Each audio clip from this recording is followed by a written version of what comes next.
1.2 हल कराने जा रहा हूं। आप लोगों ने प्रश्नावली 1.1 हल किया होगा, देखा होगा। अगर उसमें आप लोगों को कोई समस्या हुई हो तो आप लोग कमेंट करके हमसे पूछ सकते हैं।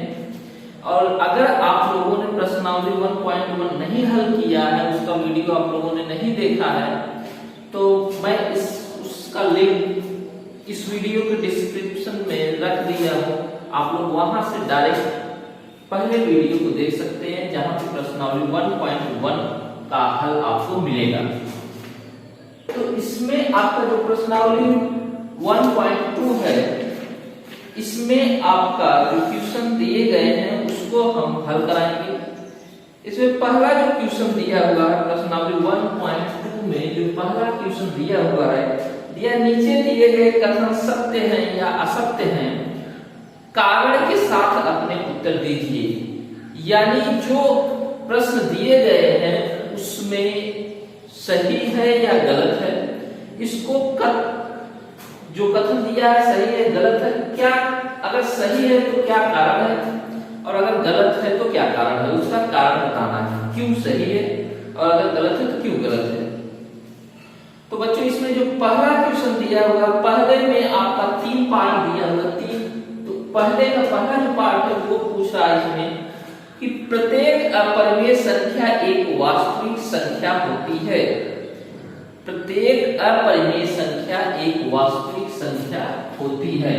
तो ये बच्चों आपका सत्य है, सत्य है। क्यों सत्य है बच्चों? क्योंकि वास्तविक संख्या का मैंने बताया था, रियल नंबर आपका दशमलव में होता है, जैसे 1.33, 1.333, आप जितना मन कह लेते जाए, 2.3745, ये सभी आपके रियल नंबर है। इस तरह से अभी हमने कल आपको एग्जांपल में, आपको पहले वीडियो में बताया था, जो एग्जांपल में कि √3, जैसे √3 आपका क्या होता है, अपरिमेय संख्या होती है। अब अगर हम √3 का मान निकालें, √3 का अगर हम मान निकालें, यानी इसका वर्गमूल हमको निकालना, अगर हम इसका मान निकालते हैं तो देखते हैं कितना आता है। बच्चों ये भाग यदि हम वर्गमूल निकाल रहे हैं तो 1.1 यहाँ 2 आया, 1 ये जुड़ जाता है, आपस में 2 हो जाता है। अब हमको फिर देखना है दशमलव जब हम बढ़ाएंगे तो वर्गमूल में बच्चों डबल जीरो बढ़ाया जाता है, यहाँ पे डबल जीरो बढ़ा देंगे। अब 1 2 हो गया है। अब हम फिर ऐसी संख्या यहाँ पे लिखेंगे कि जिसका मल्टीप्लिकेशन हम नीचे उसी संख्या से इसमें और इसमें गुणा करें तो इस 200 से ऊपर न जाए। तो हम देखते हैं कितना बार जा सकता है, 7 बार शायद जा सकता है। 7 बार देख लेते हैं, 7 से 49 हो गया बच्चों, 49 के 9, 7 दूनी 14, 14 4 18, बहुत सही है। अब बच्चों इसको हम फिर घटाएंगे इसमें से, तो 1 होगा, फिर यहाँ पे 1 होगा। अब फिर यहाँ पे गया 7, फिर इन दोनों को बच्चों हम जोड़ेंगे, 7 7 34 हो गया, ये आपका 7 7 14 और 2 1 3 34 आ जाएगा। अब फिर यहाँ पे बच्चों एक बार जो हम दशमलव बढ़ा दिए तो यहाँ पे हम डबल जीरो फिर एक बार बढ़ा देंगे। फिर हम देखते हैं कि कितनी बार जा सकता है, 3 बार जाएगा बच्चों, देख सकते हैं आप लोग। और 3 का फिर भी वही जो संख्या बच्चों यहाँ लिखेंगे उसी का गुणा हम नीचे करते हैं। तो 3 3 का 9, 3 4 12 के 2, 3 3 का 9, 1 10। अब इसको हम अगर घटाते हैं 1 और फिर 9 में से आपका 2 जाएगा 7, फिर आपका 10, यहाँ 0, 71। इसी तरह से ये कितना है बच्चों 3, डाट डाट डाट ये चलता रहेगा बच्चों। तो ये हमारा क्या है, एक रियल संख्या है, ठीक ना। ये हमारा क्या है, एक रियल संख्या है। यानी प्रत्येक अपरिमेय संख्या जो होता है बच्चों वो होता है वास्तविक संख्या। अब इसमें दूसरा दिया हुआ है बच्चों सत्य, ये दूसरा आपका जो दिया है सेकंड नंबर आपका दिया हुआ है कि संख्या रेखा का प्रत्येक बिंदु √m के रूप का होता है, जहां m एक प्राकृतिक संख्या होती है। ये असत्य है बच्चों, क्योंकि कोई भी ऋण संख्या किसी भी प्राकृतिक संख्या का वर्गमूल नहीं हो सकता है। क्यों ये असत्य क्यों है बच्चों? क्योंकि कोई भी जो ऋण संख्या होती है, ऋण संख्या यानी माइनस, जैसे मान लीजिए 9 दिया हुआ है, ये -9 अगर है बच्चों, तो कह रहा है कि अगर इसका हम वर्गमूल निकालेंगे बच्चों तो वो प्राकृतिक संख्या नहीं हो सकती है, इसलिए आपका ये असत्य है बच्चों। फिर दिया हुआ तीसरा, इसमें बच्चों तीसरा थर्ड नंबर इसमें क्या है? थर्ड नंबर का बच्चों कि प्रत्येक वास्तविक संख्या एक अपरिमेय संख्या होती है। प्रत्येक वास्तविक संख्या एक अपरिमेय संख्या होती है, ये गलत है, असत्य है। प्रत्येक वास्तविक संख्या अपरिमेय संख्या नहीं होती। जैसे 0.5 एक वास्तविक संख्या है, 0.5 एक वास्तविक संख्या है, लेकिन अगर इसको हम कन्वर्ट करें तो 0.5 फ्रैक्शन यानी भिन्न के रूप में कन्वर्ट करें तो कितना होगा बच्चों? ये आपका कल पहले वीडियो में मैंने आप लोगों को बताया था कि कैसे आपको कन्वर्ट करना है। तो ये हुआ बच्चों 5/10, इसको अगर हम काटते हैं तो 1/2 आएगा। 1/2 जो है वो हमारा परिमेय संख्या है बच्चों, इसलिए जो प्रत्येक वास्तविक संख्या होती है वो अपरिमेय नहीं होता है, असत्य है। फिर आपका दिया हुआ है नेक्स्ट क्वेश्चन, इसमें बच्चों दूसरा क्वेश्चन। पहले क्वेश्चन का 3 भाग हमने बता दिया, अब आपको दूसरा क्वेश्चन दिया हुआ बच्चों। दूसरा क्या है इसमें? क्या सभी धनात्मक पूर्णांकों के वर्गमूल अपरिमेय होते हैं? यदि नहीं तो एक ऐसा संख्या वर्गमूल का उदाहरण दीजिए जो एक अपरिमेय हो। तो बच्चों देखिए, सभी धनात्मक जो आपकी संख्याएं हैं, पूर्णांक संख्याएं हैं, उनका वर्गमूल अपरिमेय नहीं होता, यानी ये असत्य है बच्चों। क्यों असत्य है? क्योंकि जैसे √4 4 का अगर हम वर्गमूल निकालें बच्चों तो कितना आएगा? 2 आएगा। 2 एक परिमेय संख्या होती है। उसी तरह से 9 का अगर वर्गमूल निकालें बच्चों तो 3 आएगा। 3 जो होता है वो क्या होता है? एक परिमेय संख्या होती है बच्चों। इसी तरह से 16 इसका आएगा 4। इसमें एक एग्जांपल था, हमने आप लोगों को 3 एग्जांपल दे दिया। इसी तरह से बहुत सारे ऐसे हैं संख्याएं, अनंत संख्याएं हैं जिनका वर्गमूल आपका परिमेय संख्या होती है। तीसरा क्वेश्चन अब है इसमें बच्चों, तीसरा क्वेश्चन तीसरा क्वेश्चन है, दिखाइए कि संख्या रेखा पर √5 को किस प्रकार निरूपित किया जाएगा। करणी में 5 को संख्या रेखा पर कैसे दर्शाया जाएगा। तो बच्चों इसके लिए आप लोग पढ़ने प्रकार की जरूरत होगी। हम एक एग्जांपल के तौर पर बता दे रहे हैं। ये आपका हो गया बच्चों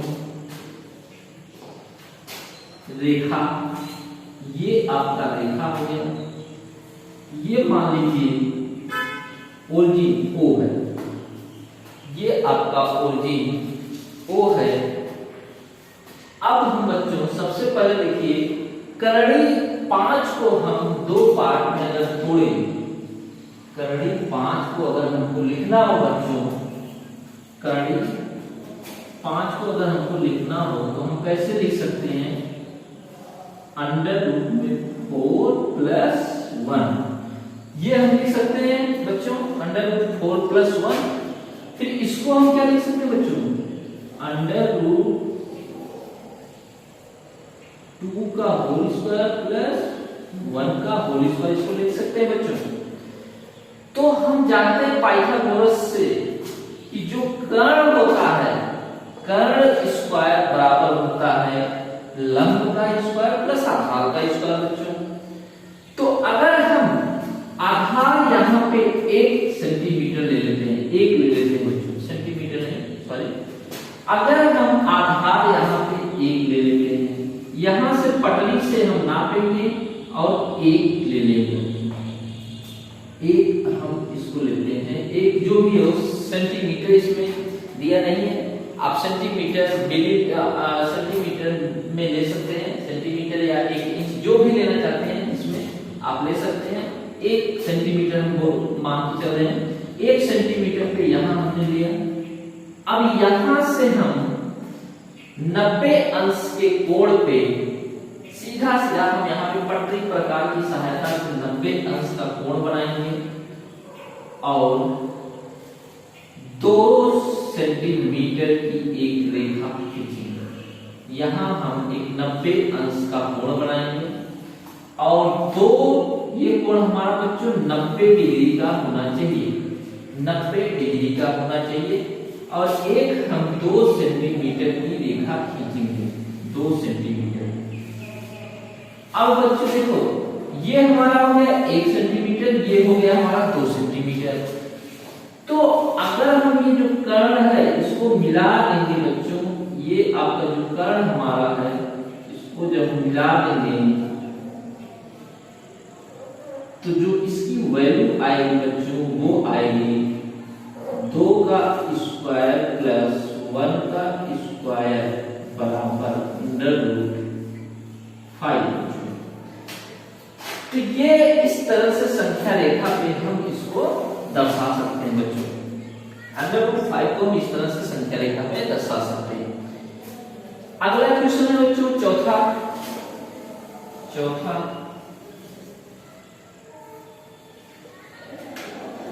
क्वेश्चन आपको बता रहा हूं। चौथा क्वेश्चन दिया हुआ बच्चों की संख्या रेखा पर √10 यानी कर्ण में 10 का स्थान निर्धारित कीजिए। संख्या रेखा पर कर्ण में 10, तो सेम वही तरीका जो हमने √5 के लिए बताया बच्चों वही हम अपनाएंगे संख्या रेखा पे √10 को निर्धारित करने के लिए। ये हमारा ओरिजिन हो गया बच्चों, ओरिजिन हमारा हो गया। अब एक चीज बच्चों आप चाहे फिर वही चीज पहले 10 को √10 को आप देखो 2 भागों में तोड़ो, √10 बराबर आप लिख सकते हो बच्चों 3 का स्क्वायर प्लस 1 का स्क्वायर यानी √9 प्लस 1 आप इसको लिख सकते हो बच्चों, 3 का स्क्वायर प्लस 1 का स्क्वायर। अब आप पटरी की सहायता, पटरी यानी जो स्केल होता है, स्केल की सहायता से आप चाहे 3 सेंटीमीटर का या 1 सेंटीमीटर का आधार जो भी आप बनाना चाहते हैं आप उसको बना लीजिए। हम मान लीजिए इसमें 3 सेंटीमीटर का आधार बना दिए बच्चों, 3 सेंटीमीटर का खींच लिए, 3 सेंटीमीटर पे खींचे, फिर यहां से फिर हम वही 90 डिग्री का 1 सेंटीमीटर पे खींचेंगे, 90 डिग्री यानी 90 अंश के कोण पे 1 सेंटीमीटर की रेखा खींचेंगे बच्चों और फिर हम इसको यहां से यहां मिला देंगे। ये हमारी वैल्यू जो आएगी वो आएगी √10।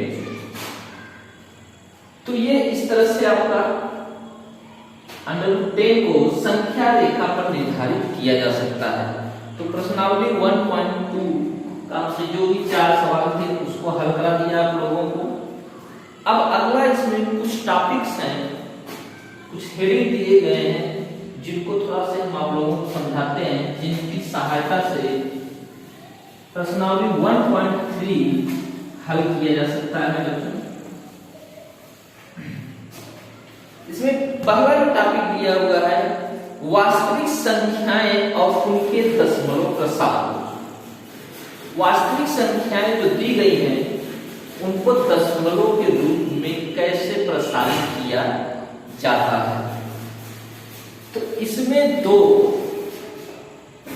वास्तविक संख्याओं को हम 2 तरीके से करते हैं बच्चों। एक होता है कि जब शेषफल 0 आ जाए, ऐसी संख्याएं एक होती हैं जिसका शेषफल 0 आ जाए। जैसे अगर 1/2 दिया हुआ है, 1/2 तो बराबर हम इसको 2 से 1 में अगर भाग देंगे तो 0.5 आएगा बच्चों। 1 में हम भाग देके दिखा देंगे 2 नहीं जाएगा, दशमलव पढ़ाएंगे 0 जाएगा बच्चों, 2 बचेगा।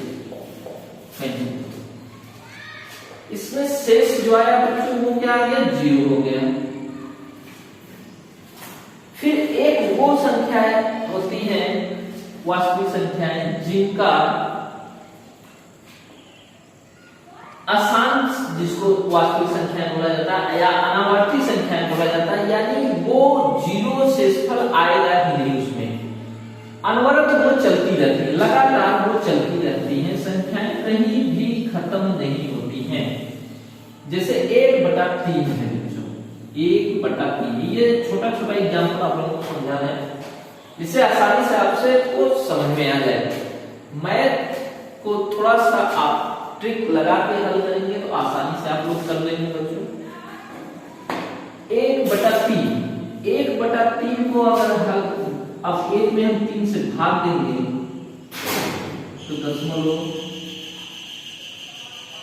0 बढ़ा बच्चों, 3 3 का 9। अब फिर एक आएगा बच्चों 0, फिर 3 3 का 9, फिर एक आएगा बच्चों यहाँ पे, फिर 0 3 3 का 9, फिर एक आएगा बच्चों, फिर 0 बढ़ेगा 3 3 का 9, डैश डैश डैश। यानी बच्चों ये कभी भी पूर्ण रूप से विभाजित नहीं होगा, कभी भी पूर्ण रूप से विभाजित नहीं होगा। इनको अशांत या अनावर्त, जो अनावर्त संख्या बोलते हैं कि जिसका लगातार आता रहता है। और जो संख्याएं विभाजित हो जाती हैं पूर्ण रूप से, उनको, जो इनका शेषफल 0 आ जाता है बच्चों, उनको शांत वास्तविक संख्याएं कहते हैं। इस तरह से बहुत सारे उदाहरण इसमें दिए गए बच्चों, जैसे 10/3 या 7/8 और 1/7 को दशमलव प्रसार के रूप में करना है। एक एग्जांपल आप लोगों को बता दे रहे हैं बच्चों, एक उदाहरण 10/3